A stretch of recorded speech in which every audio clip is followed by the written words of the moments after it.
ابن سلیمان: اے خدا کے ہو کر خدا کے نہ ہونے والے، خود سر دیدہ و بینا کے حامل، پر کچھ نہ دیکھنے والے کم نظر، وہ جو پانی پر تمہاری صورت بالکل ٹھیک ٹھیک بنا سکتا ہے اور بنا کسی وسیلے فقط کن کہہ کر عطا کر سکتا ہے جو وہ چاہے، ریت کے بطن سے جاری کر سکتا ہے آب شفا اور پھاڑ سکتا ہے درمیان سے دریا، نکال سکتا ہے پہاڑ سے زندہ معجزہ، تاکہ ظاہر ہو تم پر اس کی لامحدود قدرت اور زبردست بادشاہت۔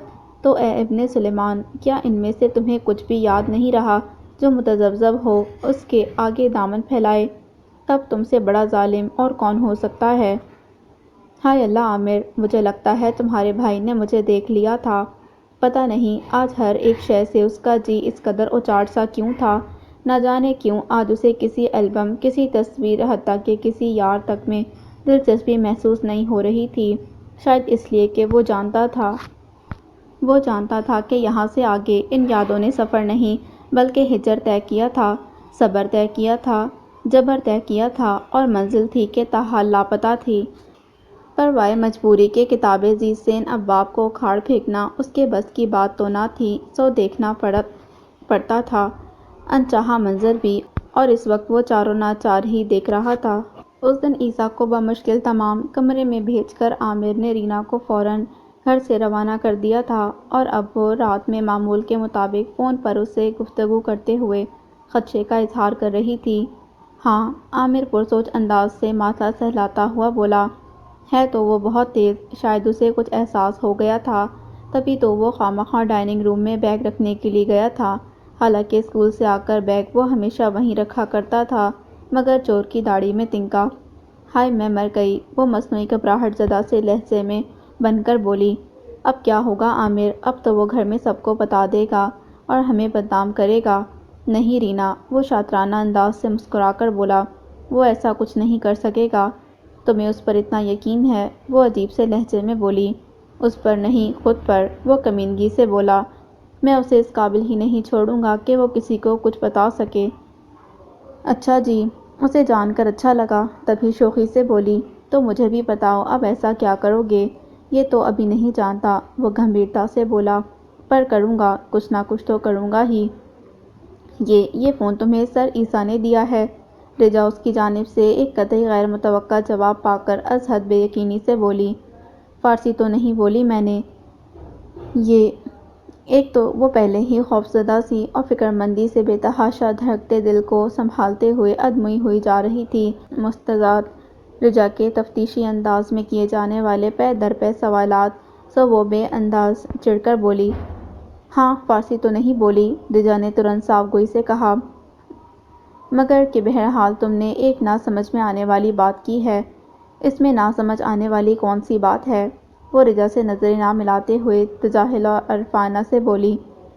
یہی کہ سر عیسیٰ نے تمہیں فون دیا تو آخر دیا ہی کیوں؟ وہ طیش آمیز ناپسندیدگی سے بولی۔ اس کی عقل میں واقعی یہ بات نہیں آ پا رہی تھی۔ وہ اس لیے کہ اگر مجھے کبھی ان سے پڑھائی کے متعلق کچھ پوچھنا ہو، کوئی سوال کرنا ہو، تو رابطے میں آسانی رہے۔ توجہ یہ بھی نامعقول ہی تھی، مگر اس نے دے ڈالی، اور چارہ ہی کیا تھا؟ اسی لیے کہ ہمارے گھر میں لینڈ لائن کے علاوہ 4-5 فون اور بھی ہیں ورا۔ وہ ورا کو بڑی جتاتی نگاہ سے دیکھ کر اس کی توجہ کو چٹکیوں میں اڑاتے ہوئے بولی۔ ہاں ہیں تو، مگر اب اس پر وہ کیا کہے؟ کچھ سمجھ نہ آیا تو جملہ ادھورا چھوڑ کر اضطرار سے انگلیاں چڑھانے لگی۔ مگر کیا ورا؟ رجا نے الجھن بھری نظروں سے اسے دیکھا۔ وہ سر عیسیٰ سے کوئی بات نہیں بن پا رہی تھی، اور یہی بھانپ کر رجا کو تشویش نے آ گھیرا۔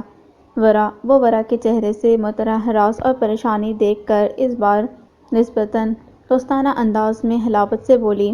دیکھو، ڈرو مت، سچ سچ بتا دو کہ کیا بات ہے؟ کیا سر عیسیٰ نے زور زبردستی سے تمہیں یہ فون دیا ہے؟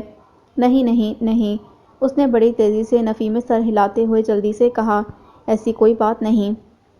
ایسی کوئی بات نہیں تو پھر آخر بات کیا ہے ورا؟ رجا جھنجھلا گئی۔ مجھے تو سر عیسیٰ پر شدید غصہ آ رہا ہے کہ انہوں نے ایسے کیسے تمہیں فون لا کر تھما دیا، اور تم نے نادانی کی حد کرتے ہوئے یہ فون بڑے مزے سے رکھ بھی لیا۔ بہرحال جو ہوا سو ہوا، اب بہتر یہی ہے کہ فوراً سے بیشتر تم انہیں یہ فون واپس کرو، بلکہ تم کیا، اب تو یہ فون میں عباد بھائی کو دوں گی، وہی اچھی طرح سے اسے واپس کریں گے۔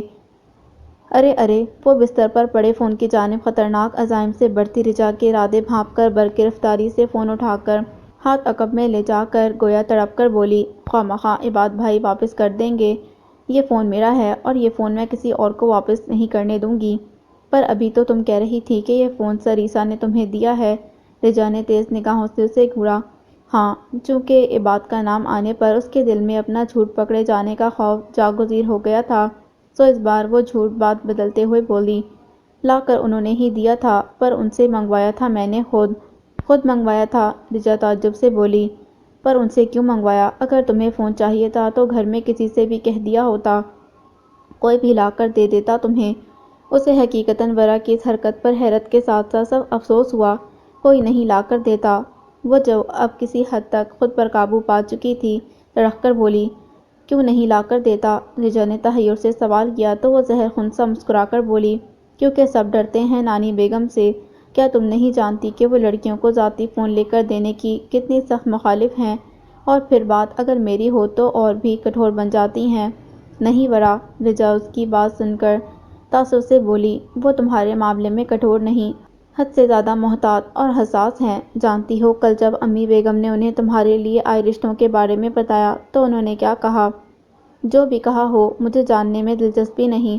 وہ خود کے لیے آنے والے رشتوں کا ذکر سن کر دل ہی دل میں بے چین تو ضرور ہوئی، تاہم بے پرواہی اور بد تہذیبی سے بولی، بس تم سے یہ ریکویسٹ ہے کہ پلیز میرے پاس فون ہے، تم یہ بات کسی کو مت بتانا۔ اس کے لہجے میں التجا کے علاوہ کچھ تھا جو رجا سمجھ تو نہ سکی، پر عجیب نگاہوں سے اسے دیکھ کر اتنا ضرور بولی، یہ تمہیں کیا ہو گیا ہے ورا؟ آخر تم کن چکروں میں پڑ گئی ہو؟ کسی چکر میں نہیں پڑی، وہ گڑبڑا کر بولی، بس اپنا معصوم سا شوق پورا کر رہی ہوں، سو کرنے دو۔ اب میں تمہیں کیا کہوں؟ رجا نے ٹھنڈی سانس بھرتے ہوئے کہا۔ وہ چاہتی تو اس بحث کو مزید طول دے سکتی تھی، مگر اسے ٹیرس پر منتظر ان سب کا خیال آ گیا، سو اسی قدر کہہ کر خاموش ہی رہی، پر برملا بولی، کچھ مت بولو اور اب جاؤ مجھے پڑھنے دو۔ اس کا انداز جان چھڑانے والا تھا، مگر رجا کی مجبوری، سو اس بار وہ کسی قدر بے تاثر سے لہجے میں بولی، بعد میں پڑھ لینا، ابھی میرے ساتھ ذرا دیر کو ٹیرس پر چلو۔ مگر ورا نے بے طرح جھنجھلا کر کچھ کہنا چاہا، پر اگر مگر کچھ نہیں، بس فوراً چلو۔ یہ نیوز چینل والے باسٹرڈ سارے زمانے کی بکواس دکھا رہے ہیں، پر وہی نہیں دکھاتے جس کا مجھے شدت سے انتظار ہے۔ ملگجی کاسنی ٹی شرٹ اور پرشکن سفید ٹراؤزر میں ملبوس منتشر بالوں والی الائنا دیوانوں کی طرح چینل پر چینل بدلتی ہوئی دانت پیس کر کڑاہٹ سے مشابہ آواز میں بڑبڑائی، وہ آج صبح ہی سے بہت پرجوش اور مسرور تھی۔ کیوں نہ ہوتی کہ آج ہی کے دن تو اسے اپنی محنت کا پھل ملنے والا تھا۔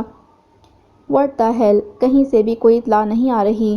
ٹویٹر، انسٹا، فیس بک، یوٹیوب۔ اس نے ریشہ زدہ ہاتھوں سے تھاما فون غصیلے انداز میں ایک جانب پٹک دیا۔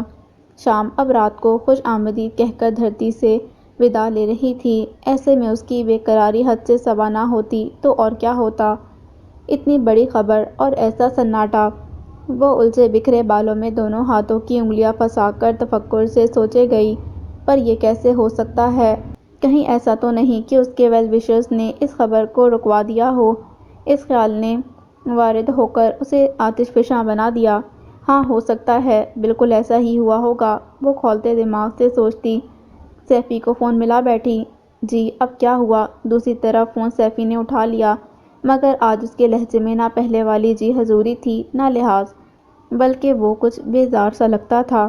یہی تو میں پوچھ رہی ہوں، یہ کیا ہے؟ وہ پھاڑ کھانے والے لہجے میں اس کی آواز سنتے ہی بولی، کیا ہے؟ دیکھو، میرے سامنے زیادہ ایکٹنگ مت کرو، صاف صاف بتا دو کہ تم نے میرا کام کیا تھا یا نہیں۔ وہ دانت کچکچا کر بولی، کون سا کام؟ پتہ نہیں وہ اس قدر انجان کیوں بن رہا تھا۔ کیا جج اسپیکر بیٹھے ہو یا یادداشت کام نہیں کر رہی؟ وہ بھنا کر بولی، میں بیزی والے کام کی بات کر رہی ہوں۔ اچھا، وہ ہاں میں نے کر دیا تھا تو اب تک کوئی بات میڈیا تک کیوں نہیں پہنچی؟ کیونکہ آپ کی فراہم کردہ اطلاع سراسر جھوٹی تھی، وہ اکتاہٹ سے بولا۔ کچھ نہیں نکلا اس کے پاس سے، تو اس ضمن میں کل سے اب تک وہ کہاں کہاں سبکی اٹھا چکا تھا، اب اسے کیا پتا؟ واٹ؟ الائنا کا یہ جان کر زبردست جھٹکا لگا، پر کیسے کچھ نہیں نکلا؟ تم کنفرم تو کرو۔ کر چکا ہوں، وہ جان چھڑانے والے لہجے میں بولا۔ کسی نے یقیناً آپ تک جھوٹی اطلاع پہنچائی تھی۔ اطلاع جھوٹی نہیں تھی، وہ حلق کے بل چیخی۔ آپ اتنے وثوق سے کیسے کہہ سکتی ہیں؟ سیفی کی 7ویں حس، صحافتی حس یکایک بیدار ہوئی، کیونکہ میں نے خود رکھوائی تھی وہ ڈرگز اس کے سامان میں۔ وہ ذہنی دباؤ میں ہذیانی انداز سے چلا کر اس وقت جو اعتراف کر گئی، اصل خبر تو دراصل یہ تھی۔ تبھی تو دوسری جانب موجود سیفی بڑے جاندار انداز سے مسکرایا تھا۔ ہیپی برتھ ڈے ٹو یو۔ ادھر بیزار سی ورا نے غیر معمولی سنجیدگی اوڑے رجا کی میت میں مکمل اندھیرے میں ڈوبے ٹیرس پر پہلا قدم دھرا۔ ادھر سوئچ بورڈ کے نزدیک شدت سے ان کی آمد کے منتظر مہرو نے کھٹاکھٹ ٹیرس کی ساری بتیاں روشن کر دیں اور دودھیا روشنی میں نہایت جو خوشگوار منظر نگاہ کے سامنے آیا، اس نے یک لحظہ کے لیے ورا کو حیرت زدہ سا کر کے رکھ دیا تھا۔ ٹیرس کے سامنے والی دیوار کے ساتھ شیشے کی چھوٹی سی چوکور میز پر گلاب کی پتیوں میں گھرا اس کا من پسند بلیک فارسٹ کیک دھرا تھا، جبکہ وہ سارے اس پر گلاب کی پتیاں نچھاور کرتے ہوئے بہت لہک لہک کر کورس میں شروع ہوئے تھے۔ ہیپی برتھ ڈے ڈیئر برا، may you have many more, may you have many more. یہ سب کیا ہے؟ وہ ماتھے پر ٹھہر جانے والی گلاب کی پتی کو انگشت شہادت سے ہٹاتے ہوئے تحیر آمیز خوشگواریت سے بولی۔ آج تمہاری سالگرہ ہے، دیکھو ہم کو یاد ہے نا؟ سب سے پہلے واصلہ نے آگے بڑھ کر اسے کلی تھماتے ہوئے بڑے پیار سے گلے لگا کر مبارکباد دی تو مفتاح تلملا گیا۔ کریڈٹ کی بھوکی، وہ لڑاکا عورتوں کی طرح پہن سے الجھتے ہوئے بولا۔ تمہیں کہاں سے یاد تھا؟ یہ تو میں ہوں جس نے تم سب کو یاد دلایا کہ آج اس کی سالگرہ ہے۔ ہاں بھئی ہاں، مانتے ہیں۔ سرمئی آرام دہ ٹراؤزر اور سفید ڈھیلی ڈھالی ٹی شرٹ میں ملبوس سینے پر ہاتھ باندھے ایک جانب استادہ عباد شگفتگی سے مسکرا کر تائیداً بولے کہ تمہیں نے ہمیں یاد دلایا، وگرنہ ہمیں کہاں یاد تھا کہ یہ دن بھی یاد رکھنا ہے۔ اب اگر تم نے اتنا تردد کر ہی لیا ہے تو کیوں نہ وقت ضائع کیے بغیر آگے کی کارروائی بھی مکمل کر لی جائے۔ قسم سے عباد بھائی جان، مہرو للچائی نظروں سے کیک کی جانب دیکھ کر بڑی جذباتیت سے بولا۔ آپ بالکل ٹھیک کہہ رہے ہیں، تو پھر آؤ نا، سب کس بات کا انتظار ہے؟ وہ خود بھی میز کی سمت بڑھتے ہوئے بولے۔ مفتاح نے کیک کے برابر دھری گلابی ربن بندی چھری اٹھا کر تاحال بے یقینی سے کھڑی ورا کو لا تھمائی، تب وہ گویا چونک کر ہوش میں آئی تھی۔ تجھے سورج کہوں یا چندہ، تجھے دیپک کہوں یا تارا؟ ٹیرس کی ریلنگ سے لگے کھڑے ارسم نے ورا کو کیک کاٹنے کے لیے پر تولتے دیکھ کر اپنی دانست میں اپنی سالگرہ کا گیت گانا شروع کر دیا تھا کہ واصلہ نے اس کی جانب گھوم کر باقاعدہ برے برے منہ بنا کر اسے دکھاتے ہوئے کہا۔ خدا کا واسطہ ہے آپ کو ارسم بھائی، آپ کبھی تو ان منحوس قسم کی آوازوں والے گانوں کی جان چھوڑ دیا کریں۔ حق ہا، اس نے واصلہ کے اچھے خاصے من موہنے چہرے کے بگڑے زاویے دیکھ کر ایک صدماتی سا ہوکا بھرتے ہوئے کہا۔ تم کہتی ہو تو چلو نہیں گاتا، پر لگے ہاتھوں یہ بھی بتا دو کہ میں گاؤں تو آخر گاؤں کیا؟ جنگل میں منگل تیرے ہی دم سے سب نے یہ شور مچایا ہے، سالگرہ کا دن آیا ہے۔ واہ کیا ذوق پایا ہے تم نے! اب پتہ نہیں یہ داد تھی یا… بہرحال ارسم نے گانا شروع کر دیا تھا۔ یہ دیکھو کس قدر خیال ہے مجھے تمہاری بڑھتی عمر کا۔ مفتاح نے کیک کے ساتھ ہی دھری اکلوتی موم بتی اٹھا کر کیک کے درمیان سجا کر اسے روشن کرتے ہوئے کہا۔ اسی لیے تو 18 کی جگہ صرف ایک موم بتی لے کر آیا ہوں تاکہ سب کے سامنے تمہیں اپنے بڑھاپے کا احساس نہ ہو۔ اس لحاظ سے تو مجھ سے بھی زیادہ بوڑھے تم خود ہو۔ ظاہر ہے اس سارے ماحول اور خود کو ملنے والی اہمیت کی خوشگواریت اس کے مزاج پر اثر انداز ہوئی تھی، سو خود بخود اس کا بگڑا موڈ بحال ہو گیا اور وہ بالکل پہلے ہی کی طرح اسے دو بدو جواب دیتے ہوئے بولی۔ اسی لیے میرے بجائے تم صرف اپنی ہی فکر کر لیا کرو تو بہتر ہے، بعد میں لڑ لینا۔ مفتاح نے روشن شمع کو ہوا سے بجھاتے ہوئے چیخ کر کہا۔ پہلے جلدی سے کیک کاٹ لو۔ ہاں ہاں چلو بھئی، ورا اب چھری کیک پر پھیر بھی دو۔ عباد بولے تب ورا نے فرمانبرداری سے اس بات میں سر ہلا کر ایک ہی پھونک سے موم بتی گل کرتے ہوئے کیک پر چھری چلا دی۔ بار بار یہ دن آئے۔ تالیاں بجاتا ارسم ایک بار پھر اپنی پسند کے نغمے پر آ گیا تھا اور اس سارے شور و ہنگامے کسی کو یہ احساس ہی نہ ہو سکا کہ رجا آج وہ اس قدر الگ تھلگ اور گمسم سی کیوں بیٹھی تھی۔ بتاؤ پیپرز کیسے ہوئے؟ اسکول میں جاری پرلیم اختتام کو پہنچے اور اب راوی نے بورڈ کے پرچوں تک چین ہی چین لکھنا تھا۔ سو آج بڑے دنوں بعد عثمان میدان میں کرکٹ کھیلنے کی غرض سے اسے بلانے اس کے گھر آیا تھا۔ امی کے ساتھ ساتھ فیصل، عثمان کا ہم جماعت اور پڑوسی صالح اور عبداللہ، محلے دار اور عیسیٰ کے ہم جماعت بھی چلے آئے، اور اب وہ سارے لڑکے والوں کی عادت کے عین مطابق عیسیٰ کے گھر کے دروازے کے باہر کھڑے اونچے اونچے بے فکر قہقہے لگاتے ہوئے محو گفتگو تھے۔ ہاں، کیسے بھول سکتا تھا اسے وہ دن کہ جس کا ایک ناقابل فراموش منظر کمرے کے جالے زدہ چھت پر جمی اس کی ساکت پتلیوں پر اس وقت درد بن کر ابھر رہا تھا۔ پیپرز تو اچھے ہو گئے، پر پریکٹیکل؟ وہ عثمان کے سوال پر جواباً تعصب سے بولا۔ اتنی دعائیں مانگ کر گیا تھا، یا اللہ میرے حصے میں الیکٹرولائٹ والا نہ آئے، مگر وہی آیا۔ ہا ہا ہا۔ اس کے بتانے پر وہ چاروں قہقہ لگا گئے۔ تو بتا فیصل، تیرا کیا ہوا؟ لمبے چوڑے، خود کو فلمی ہیرو سمجھنے والے فیصل سے شریف صورت عبداللہ نے پوچھا تھا۔ میرا تو سمجھو اللہ ہی حافظ ہے۔ وہ نیلی جینس کی داہنی جیب سے کوئی شے برآمد کر کے لبوں سے لگاتا بے پرواہی سے بولا۔ فیصل، انسان بنو۔ عثمان نے اس کے لبوں میں دبا سلو پوائزن دیکھ کر از حد ناگواری سے اسے ٹوکا۔ یہ بیکار کی عادت تم نے ابھی تک نہیں چھوڑی۔ وہ کیا کہتے ہیں؟ وہ ڈھٹائی سے مسکرایا۔ چھٹتی نہیں ہے ظالم، منہ سے لگی ہوئی۔ ایسے کیسے نہیں چھٹتی؟ ابھی فیصل نے سگریٹ کو شعلہ دکھایا ہی تھا کہ عیسیٰ نے فہمائشی نگاہوں سے اسے گھورتے ہوئے سگریٹ اس کے ہاتھ سے لے لیا۔ ابے یار، مذاق مت کر۔ وہ بے اختیار عیسیٰ کے ہاتھ سے سگریٹ واپس لینے کے بجائے لپکا۔ اتنی مشکل سے پاکٹ منی بچا بچا کر تو خریدتا ہوں، واپس کر دے مجھے۔ نہیں کروں گا، یہ کوئی شے ہے پینے والی؟ اس نے ہاتھ اور پیچھے کر لیا۔ یہی تو میسر ہے، وہ مزے سے بولا۔ لا پلا دے ساقیہ۔ نہیں، یہ تو تمہیں نہیں دوں گا۔ یہ کیا ہو رہا ہے یہاں؟ ابھی چھینا جھپٹی جاری تھی کہ اس کے عقب میں عامر کی ضرورت سے زیادہ سنجیدہ آواز گونجی۔ پل بھر کر وہ سارے اپنی اپنی جگہ منجمد ہو گئے۔ یہ سگریٹ، اور اس سے قبل کہ عیسیٰ اسے کوئی وضاحت دے پاتا، وہ چیتے کی رفتار سے اس کے نزدیک آیا اور اس کے دائیں ہاتھ کی انگلیوں میں دبا سگریٹ شعلہ بار نگاہوں سے گھور کر بولا۔ تم سگریٹ پی رہے ہو عیسیٰ؟ نہیں عامر بھائی، میں نہیں، ظاہر ہے۔ صورتحال ہی کچھ ایسی تھی کہ وہ بڑے بھائی کے تیور دیکھ کر ذرا سا گھبرا گیا تھا۔ جھوٹ بولتا ہے کمبخت، پتہ نہیں اسے کیا ہوا۔ چشمِ زدن میں اس نے پتلون سے بیلٹ نکالی اور پھر عامر بھائی پلیز ہماری بات تو سنیں۔ عثمان ہی کیا، وہ سارے ہی عامر کی اس انتہا حرکت پر بے طرح گھبرا گئے تھے۔ پلیز عامر بھائی سنیں تو صحیح، سگریٹ میرا تھا۔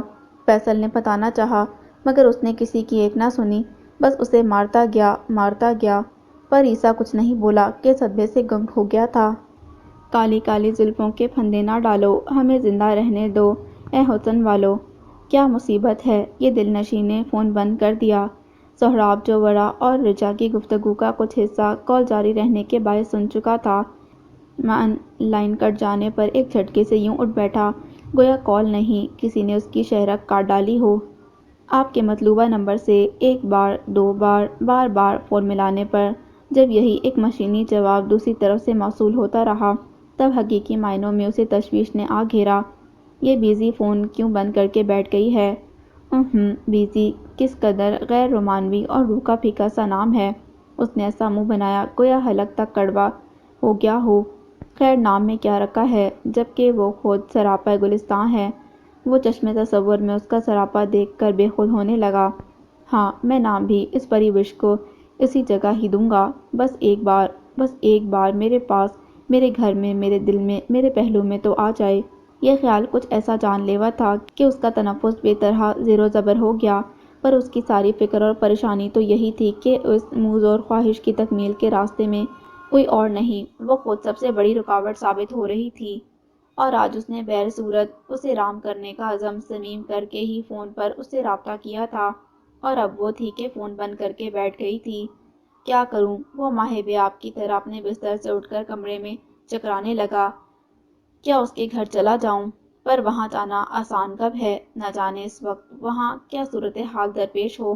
یقیناً اس کے پاس فون دیکھ کر اس کے تنگ نظر گھر والوں نے طوفان کھڑا کر دیا ہوگا کہ اس کے پاس فون کہاں سے آ گیا، مگر اس نے کہہ تو دیا تھا کہ سر عیسیٰ نے۔ وہ خود بے اندازہ تفکر کے سبب منتشر ذہنی تھے، بے ربط سی سوچوں میں گھرا ہوا تھا۔ اس نام پر آ کر بڑی بری طرح چونکا۔ سر عیسیٰ، یہ سر عیسیٰ کون ہے؟ اور اب ایک ہی پریشانی لاحق ہو چکی تھی۔ کیسے آخر کیسے؟ وہ پچ اس بار بھی صاف بچ گئی۔ وہ سیفی سے بات کرنے کے بعد سے اندھا دھند کش پر کش لگاتی پاگلوں کی طرح مسلسل یہی ایک بات سوچے چلی جا رہی تھی۔ ایسے کیسے اس کے پاس سے کچھ بھی برآمد نہیں ہوا؟ کیا وہ جادوگرنی ہے؟ نہیں، وہ جادوگرنی نہیں، بلکہ وہ خود ہمہ وقت دماغ کو یرغمال بنائے رکھنے والے زہر آلود دھوئیں کی بدولت ذہنی طور پر مفلوج ہوتی جا رہی تھی۔ تبھی تو اس قدر سامنے کی بات دکھائی ہی نہ دی کہ ہاں، اس نے کام کے پیسے رجو کو دیے ضرور تھے، مگر رجو شیدے، مجھے بہت ڈر لگ رہا ہے۔ آزاد کشمیر کے ایک دور دراز گمنام سے گاؤں میں موجود رجو اچانک ہی شدید خوف کے باعث گہری نیند سے بیدار ہو کر اپنے پہلو میں بے فکر سے دراز موبائل پر گیم کھیلتے شیدے سے مخاطب ہو کر سراسیمگی سے بولی تھی، اب تو سب ٹھیک ہو گیا جانی، اب کس بات کے لیے ڈر رہی ہو؟ وہ مستی بھرے لہجے میں بولا، ہاں اب تو ان کی زندگی میں واقعی سب ٹھیک ہو گیا تھا۔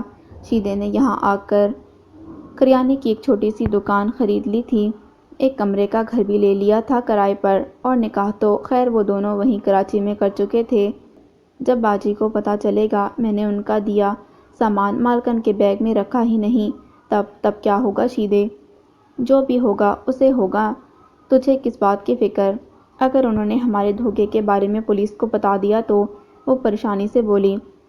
نہیں بتاتی، وہ بے پرواہی سے ہاتھ ہلا کر بولا، اگر اس نے ایسا کیا تو اسے وہ سامان بھی بتانا پڑے گا جو اس نے تجھے رکھنے کو دیا تھا، اور اس طرح پھنس تو وہ خود بھی جائے گی۔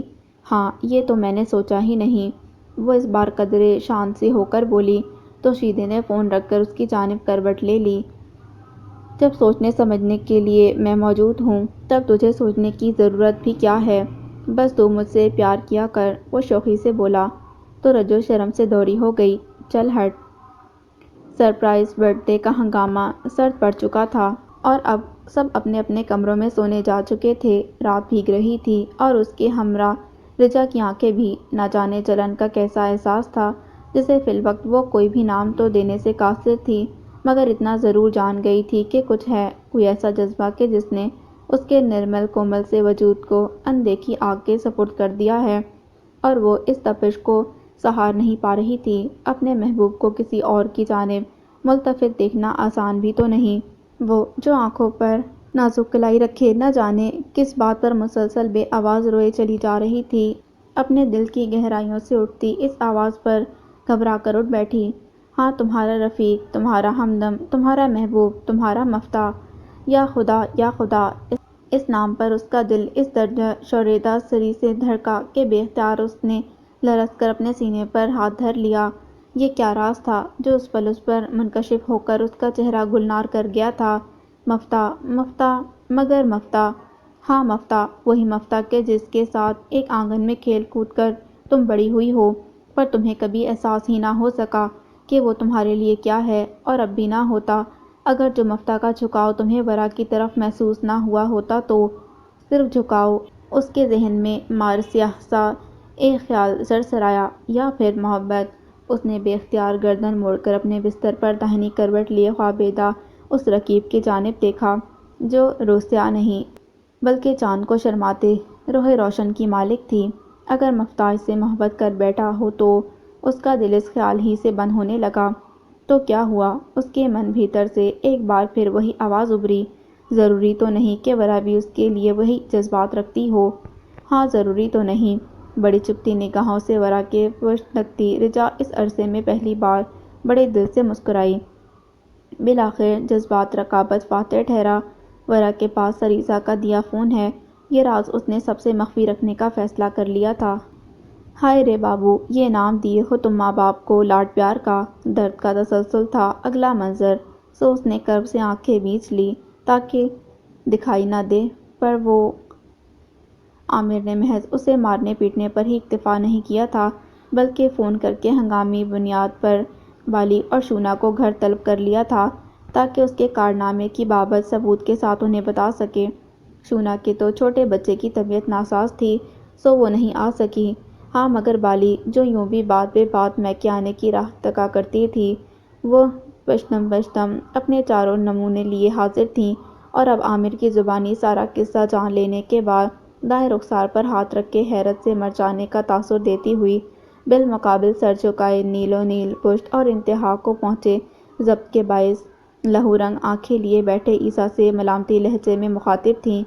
سگریٹ میرا نہیں تھا۔ وہ خاموش ہوئی تو سرسراتی آواز میں عیسیٰ بس اسی قدر بولا، یہ ہے ثبوت۔ عامر ہاتھ میں پکڑا بجھا ہوا سگریٹ نچا کر دانت پیستے ہوئے بولا، میں نے خود تمہیں رنگے ہاتھوں پکڑا ہے، ایسے کیسے تمہارا نہیں تھا؟ سگریٹ میرا نہیں تھا، جھوٹ بولتے ہو۔ سگریٹ میرا نہیں تھا۔ وہ اس بار ایک دم ہی اپنی جگہ سے اٹھا اور اس تک آ کر براہ راست اس کی آنکھوں میں دیکھ کر بے خوفی سے بولا، ایسی بے خوفی سے جو سچائی کے بطن سے جنم لیتی ہے۔ یہی وجہ تھی اس وقت عامر اپنی جگہ کھڑا کا کھڑا رہ گیا جبکہ وہ خود لاؤنج عبور کر گیا تھا۔ ہائے ہائے! بالی نے یہ منظر دیکھ کر اپنے سینے پر ہاتھ رکھ کر واویلا شروع کر دیا۔ ملاؤ نے ڈھاکا فون، ادھر یہ عیسیٰ تو بالکل ہی پگلا گیا ہے۔ یہ لو ورا بیٹی، یہ لفافہ تم اپنے ہاتھ سے ساجدہ جزوقتی ملازمہ کو دے دینا۔ گزشتہ شب اگر رجا پر بھاری تھی تو رات بھر بے چین وہ بھی رہی تھی۔ اپنی سالگرہ مناتے ہوئے ان کے درمیان اگرچہ وقتی طور پر اس کا دھیان فون والے قصے سے ہٹ ضرور گیا تھا، مگر جوں ہی وہ اپنے اور رجا واصلہ کے مشترکہ کمرے میں داخل ہوئی، اپنے بستر پر دراز رجا کو دیکھ کر جیسے ان گنت پریشان کن سوچوں نے چہار اطراف سے اس پر یلغار سی کر دی تھی، خیر گزری کہ وہ اسے دیکھ کر کروٹ بدلتے سوتی بن گئی۔ رجا کو اس نے فون سے متعلق کسی کو بھی کچھ بتانے سے منع ضرور کیا تھا، مگر پھر بھی اس کی جانب سے اسے دھڑکا لگا ہوا تھا۔ وہ دل ہی دل میں بے پناہ خائف اور آنے والے دن کے حوالے سے مختلف اندیشوں کا شکار تھی، چنانچہ رات بھر سو ہی نہ سکی۔ جب نیند ہی روٹھی رہی تب بیداری کا سوال ہی کیا، بس جب اگلا دن چڑھا تب معمول کے مطابق وقت سے اٹھ کر رجا اور واصلہ کے ہمراہ نیچے چلی آئی۔ رجا پراٹھے پکاتی عارفہ کا ہاتھ بٹانے کی غرض سے باورچی خانے کی سمت بڑھ گئی اور واصلہ ٹی وی لگا کر بیٹھ گئی، جبکہ اسے اپنے مخصوص صوفے پر براجمان لیاقت بیگم نے آج دیکھتے ہی اپنے پاس یوں بلایا گویا بہت دیر سے اس کی منتظر بیٹھی ہوں۔ تب وہ مرے مرے قدموں سے یہ سوچ کر ان کے نزدیک آ بیٹھی کہ یقیناً انہوں نے کسی بات کی سرزش ہی کی خاطر اسے اپنے پاس بلایا ہوگا، مگر اس کے منفی خیالات کے برعکس لیاقت بیگم بڑے دلار سے سفید لفافہ تھماتے ہوئے بولی، پر اس میں ہے کیا نانی بیگم؟ اپنے انداز کے اکثر غلط ثابت ہو جانے پر خجالت آمیز سے لہجے میں بولی، تمہارا صدقہ۔ وہ جذبات کی پورش سے لرزاں آواز میں بولی، اللہ تمہیں ہر بلا سے محفوظ ہمیشہ اپنے حفظ و امان میں رکھے۔ انہوں نے اس کا ماتھا چوم کر بڑے دل سے دعا دی تو ایک پل کو ورا کا دل بھر سا آیا۔ آج اماں بیگم کو ورا پر بڑا پیار آ رہا ہے۔ شریفہ کینہ توز نگاہوں سے یہ منظر دیکھ کر اپنی چائے کا کپ لے کر وہیں آ بیٹھی۔ آخر بات کیا ہے؟ آج ورا کی 18ویں سالگرہ ہے نا؟ لیاقت بیگم تو ان کے نامناسب لہجے میں کیے گئے سوال کے جواب میں خاموشی رہی، پر بلدار پراٹھوں پر بھرا ہاٹ پاٹ میز پر دھرتی ہوئی عارفہ مسکرا کر انہیں بتا گئی تھیں، تو اسی لیے اماں بیگم اس کے ہاتھ سے صدقہ دلوا رہی ہیں۔ اوہ اچھا اچھا۔ وہ چائے کا گھونٹ بھر کر طنز آمیز استہزائیت سے لہجے میں بولی، تبھی تو میں سوچوں کہ آج صبح سے ہی دان پن کا سلسلہ کیوں جاری ہے۔ اب سمجھ آیا کہ یہ تو اپنی لاڈلی نواسی کا صدقہ خیرات نکالا جا رہا ہے۔ بھئی بہت خوش نصیب ہو تم ورا، ورنہ ہمارے بچوں کو تو اماں بیگم نے کبھی اتنی اہمیت نہیں دی۔ ہر کسی کا اپنا مقام اور اہمیت ہوتی ہے بہو بیگم۔ لیاقت بیگم انہیں کوئی سخت جواب دینے سے گریز کرتے تحمل سے بولی، یہ بات سمجھنے کی ہوتی ہے، جتانے کی نہیں۔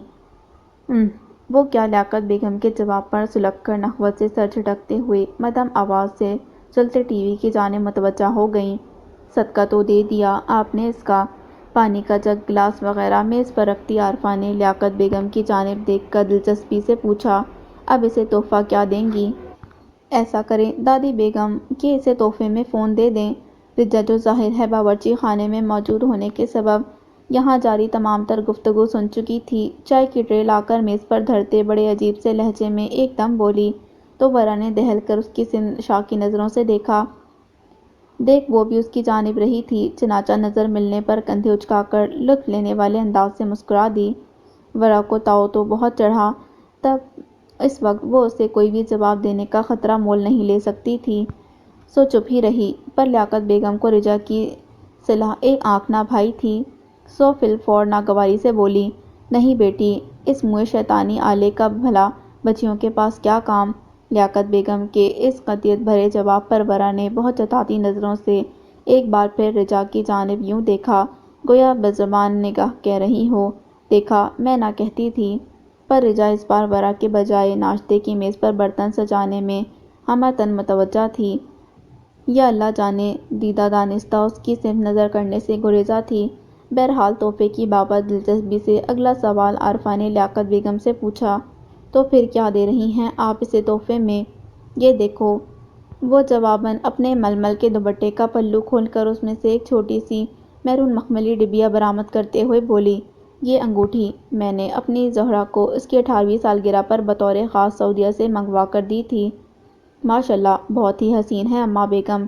شریفہ کا تو ظاہر ہے کہ منہ بن گیا، پر عارفہ نزدیک آ کر بڑے اشتیاق سے انگوٹھی دیکھتے ہوئے بے ساختہ توصیفی لہجے میں بولی تھی۔ ہاں، لیاقت بیگم کی آنکھوں میں ایک سنہری یاد نمی بن کر آ ٹھہری، سو وہ اسی لمحے کے زیر اثر بھرائی ہوئی آواز میں بولی، میری زہرہ کو بھی یہ انگوٹھی بہت پسند آئی تھی، تبھی تو ہر وقت اسے پہنے رکھتی تھی۔ ان کی اس بات پر لمحہ بھر کو ماحول پر سوگواری طاری ہو گئی، پھر چند ثانیے بعد خود کو سنبھال کر لیاقت بیگم نے ڈبیا ورا کی سمت بڑھاتے بولنے میں پہل کی۔ ان کے بامعنی لہجے میں کی گئی بات پر گہرائی میں اترے بغیر ورا نے لاابالی پن سے ہاتھ بڑھا کر ڈبیا تھام لی۔ تب عارفہ نے خوش دلی سے اسے مخاطب کرتے ہوئے کہا، نانی بیگم سے تو انگوٹھی لے لی، اب بتاؤ ہم سے کیا تحفہ لوگی؟ آپ تحفہ رہنے دیں، وہ شریفہ کی مسلسل گھورتی نگاہوں سے بے آرامی محسوس کرتی ہوئی بولی، بس کیک کھلا دیں۔ کیا بات ہے ورا آپی، محروبی ابھی عارفہ کے کمرے سے یقیناً میز پر سجے ناشتے کی اشتہا انگیز خوشبوئیں سونگھ کر باہر نکلا تھا، سب سے پہلے میز پر رونق افروز ہوتے ہوئے وہیں سے بولا، رات بھی کیک کا سب سے بڑا حصہ آپ نے ہی کھایا تھا، پھر بھی آپ کا دل نہیں بھرا؟ بیچارے نے اپنی جانب سے تو مذاق جمع کیا تھا، پر رات کیک کھایا تھا؟ کایا شریفہ یہ سن کر ایک دم سیدھی ہو بیٹھی۔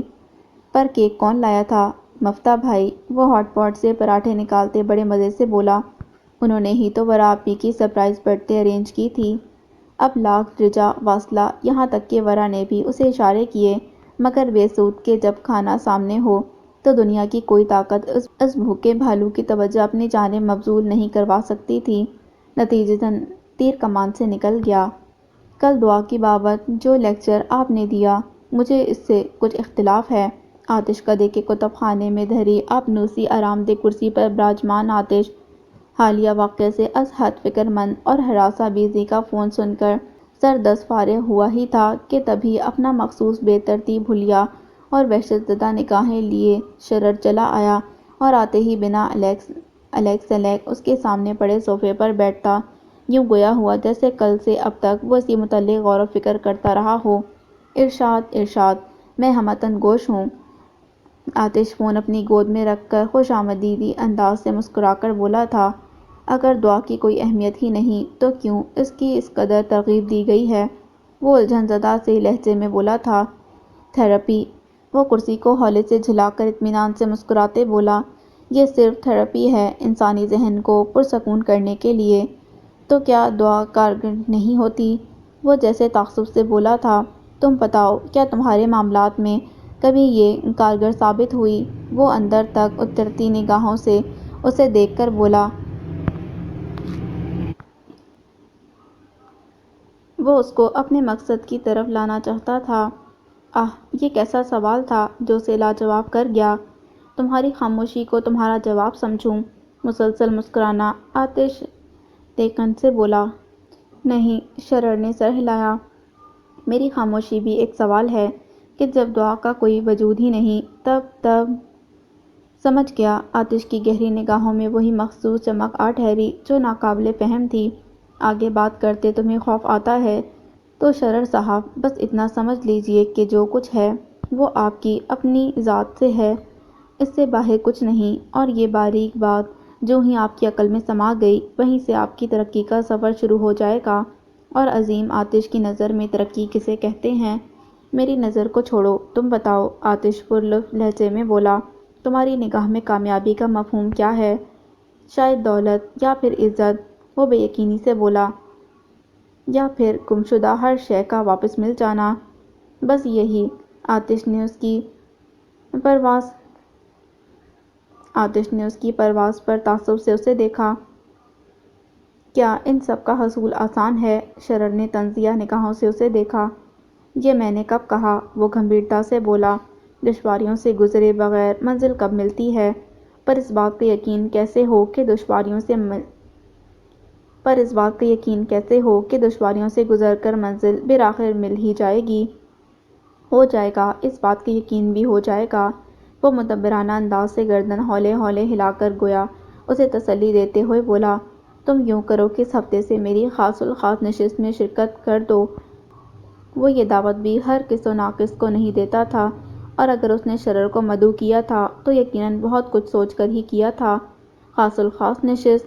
وہ غیر دلچسپی سے بولا، وہ کہاں ہوتی ہے؟ ہر ماہ کے دوسرے اتوار کو یہیں آتش کدے میں۔ آتش نے متانت سے بتایا ہی تھا کہ گود میں رکھا اس کا فون بج اٹھا۔ کہو خاقان، کام ہوا؟ جی سر آتش، دوسری جانب سے خاقان کی تابع دار آواز ابھری۔ پتہ چل گیا ہے کہ اس حرکت کے پیچھے کون تھا؟ کون تھا؟ وہ شکار پر جھپٹنے سے قبل کی بے رحمی آنکھوں میں سمو کر بولا، علائنہ خان، اس نے بتایا۔ اب آگے کیا حکم ہے سر؟ وہی جو لہو جما دینے والے ٹھنڈے برفیلے لہجے میں تحکمانہ بولا تھا، جو اب تک اس جانب سے ہوتا چلا آیا ہے۔ تعمیل ہوگی۔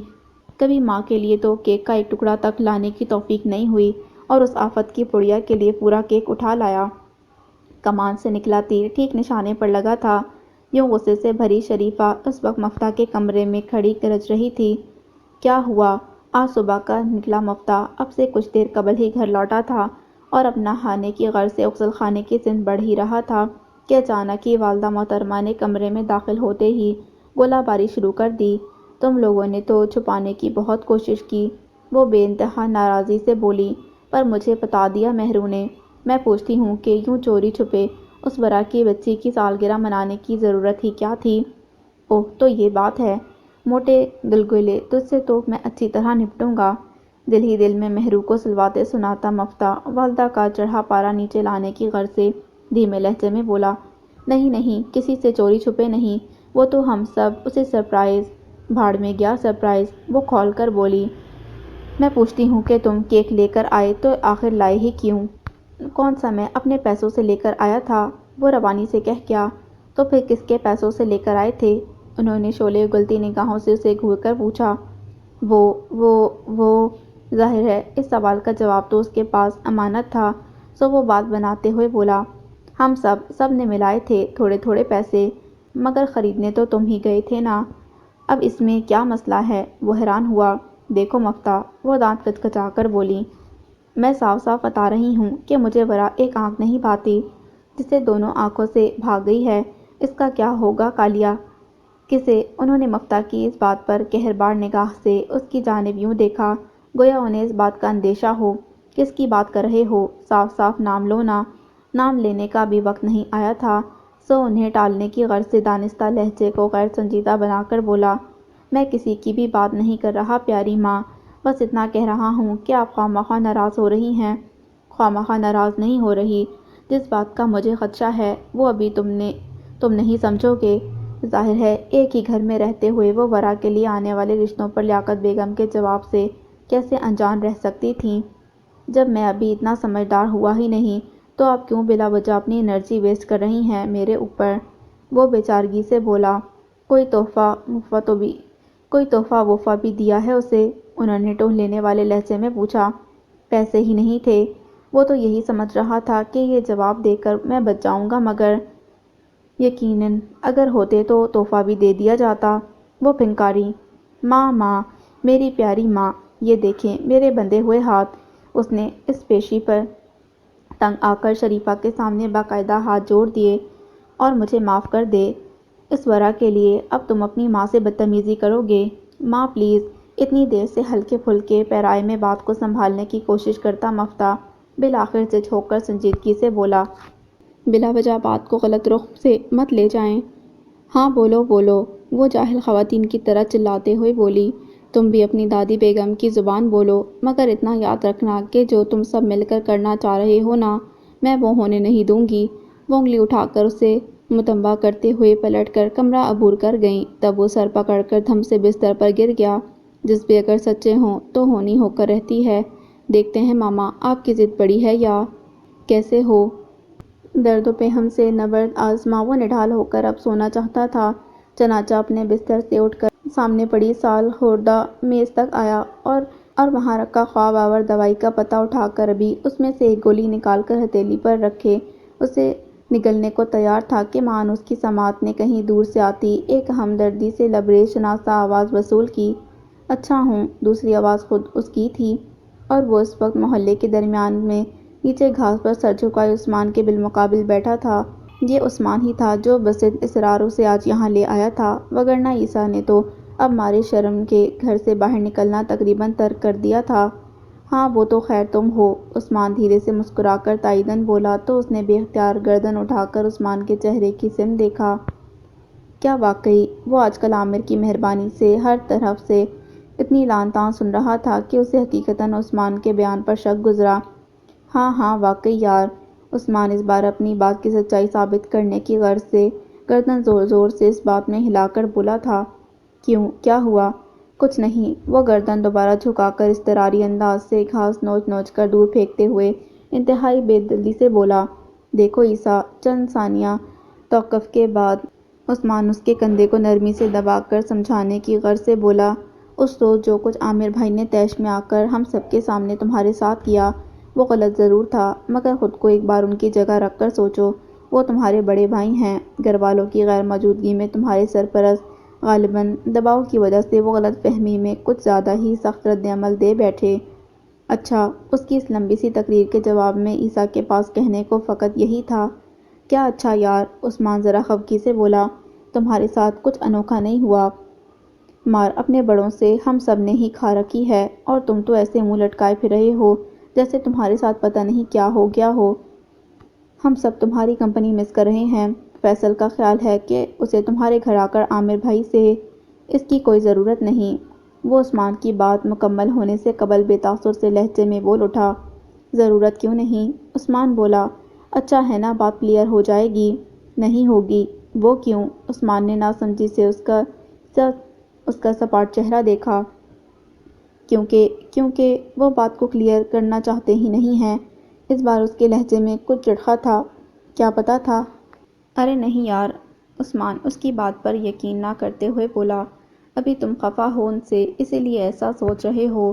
نہیں، اس نے از خود یہ نہیں سوچا تھا بلکہ دیکھا تھا۔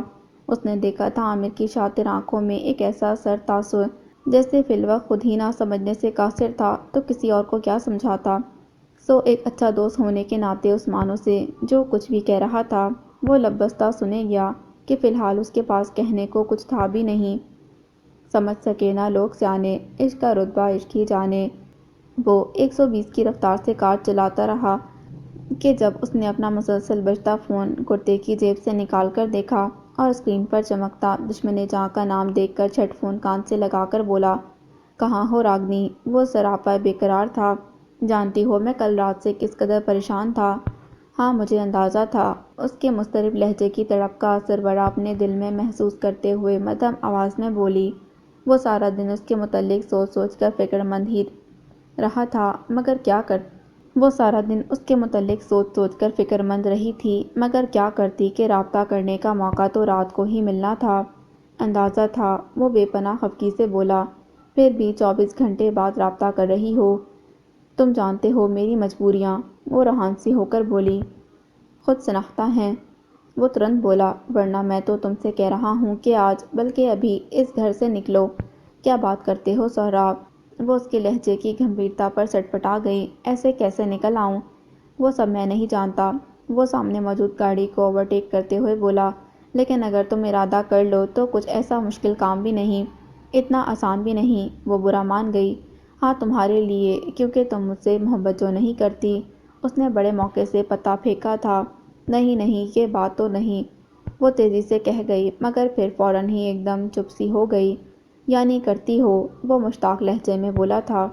پتہ نہیں اسے محبت کہتے ہیں یا کیا، مجھے ہر وقت تمہارا خیال گھیرے رکھتا ہے، تمہیں سننا، تم سے بات کرنا اچھا لگتا ہے۔ جی چاہتا تھا اسے بتا دے، مگر حیا آڑے آ گئی۔ تب وہ کچھ دیر جواب کا منتظر رہنے کے بعد مایوس ہو کر چڑچڑے سے لہجے میں بولا، اگر بات نہیں کرنی تو فون بند کر دو۔ نہیں ایسی بات نہیں، وہ بولی، بس کل ہوئے واقعے کی وجہ سے تھوڑی پریشان ہوں۔ ہاں کل جاننا تو وہ بھی چاہتا تھا، سو جلدی سے بولا، کیا ہوا تھا کل؟ اس نے بتایا تو ماتھے پر ہزاروں بل ڈال کر بولا، سریسا۔ یہ سریسا کون ہے؟ ہاں یہی نام تو کل رات سے اس کے ذہن میں اٹکا ہوا تھا۔ عباد بھائی کے دوست مجھے پڑھانے آتے ہیں، اس نے سادگی سے بتایا تو درشتی سے پوچھا، یہ بات مجھے پہلے کیوں نہیں بتائی تم نے؟ کبھی ذکر ہی نہیں نکلا۔ یعنی جس بات کا ذکر نکلے گا تم مجھے صرف وہی بتاؤ گی؟ کیا ہے سورابھ؟ اسے اچھا نہیں لگا تھا سورابھ کا لہجہ، تبھی ناراضگی سے بولی، یہ تم مجھ سے کیسی باتیں کر رہے ہو؟ تو اور کیسی باتیں کروں؟ کیا یہ پوچھوں کہ کل کی سرپرائز برتھ ڈے پارٹی کیسی رہی؟ ہاں پوچھ لو، اس نے چڑھایا، بہت مزہ آیا ہوگا نا تمہیں اپنے کزن کے ساتھ برتھ ڈے سیلیبریٹ کر کے؟ وہ سلگ کر بولا، ہاں ہاں ہاں۔ وہ مترنم سا کہکا لگا کر بولی، ہاں مزہ تو بہت آیا، تم کیوں اتنا جل ککڑا پن دکھا رہے ہو؟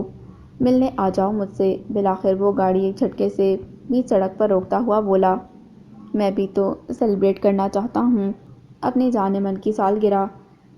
پرسوں میرا پہلا پیپر ہے۔ پتہ نہیں آج اس کے لہجے میں کیا تھا جو ورا کی ساری مزاحمت دم توڑ گئی، اور بالآخر وہ ایک فیصلہ کرتے ہوئے بولی، تم چاہو تو مجھ سے ملنے وہاں آ سکتے ہو۔ الائنا پلیز پک اپ دی کال۔ الائنا آپ اپنی وائرل کال کے بارے میں کیا کہیں گی؟ الائنا کائنڈلی اپنا موقف ہم سے شیئر کریں۔ الائنا تم سب بھاڑ میں کیوں نہیں چلے جاتے؟ حال سے بے حال الائنا فون ایک جانب پٹک کر وحشت سے چلائی۔ صبح سے آنے والے ڈھیروں ٹیکسٹ پیغامات، واٹس ایپ وائس نوٹس وغیرہ میں اس سے اسی بابت سوال کیا جا رہا تھا۔ کال لاگ میں متعدد مسڈ کالز الگ پڑی تھیں، اگر جو وصول کر لی جاتیں تو یقیناً ان میں بھی گھما پھرا کر اسے یہی استفسار کیا جاتا، آخر یہ سب کیا ہو رہا تھا؟ اس نے تو بیزی کو تباہ و برباد کرنے کا عزم کیا تھا، وہ ہو خود گئی۔ یو سن آف بیچ۔ اس نے ایک جانب پڑا فون اٹھا کر ایک مرتبہ سیفی کو کال ملائی، مگر وہ تھا اس کے مسلسل فون کرنے کے باوجود بھی فون اٹھانے کا نام نہیں لے رہا تھا، اور فون اٹھاتا بھی تو کیوں؟ اب اسے یہاں سے کیا ملنا تھا؟ جی مجھے ابھی سوشل میڈیا سے ہی وائرل اس کال کے بارے میں علم ہوا ہے۔